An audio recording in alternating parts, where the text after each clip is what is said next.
بسم اللہ الرحمن الرحیم۔ میری عزیز بہنوں، بیٹیوں اور بھائیوں، میں خاوند کے حقوق بیان کر رہا ہوں۔ 40 حدیثیں میں نے آپ کو سنانی ہیں۔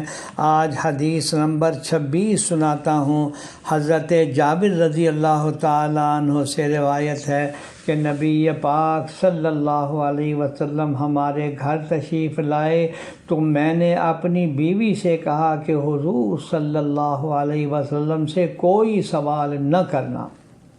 تو ان کی بیوی نے کہا، یہ کیسے ہو سکتا ہے کہ سرکار دو عالم صلی اللہ علیہ وسلم ہمارے گھر تشریف لائیں اور ہم ان سے کوئی درخواست نہ کریں؟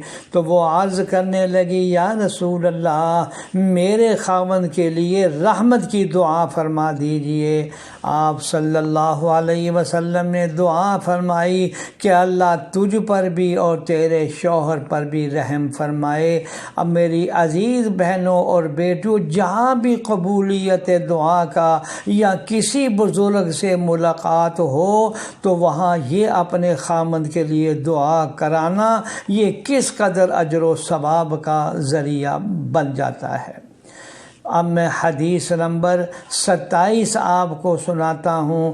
رسول اکرم صلی اللہ علیہ وسلم نے فرمایا، جو عورت اپنے خامند کی اطاعت میں مصروف رہتی ہے، خدمت کرتی ہے، تو اس کے لیے پرندے ہوا میں، مچھلیاں پانی میں اور فرشتے آسمانوں میں دعائیں کرتے رہتے ہیں۔ اللہ اکبر!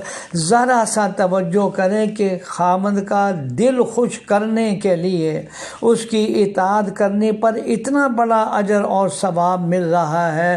اللہ جل شانہ ہمیں ایک دوسرے کا حق ادا کرنے کی توفیق عطا فرمائے۔ آمین یا رب العالمین۔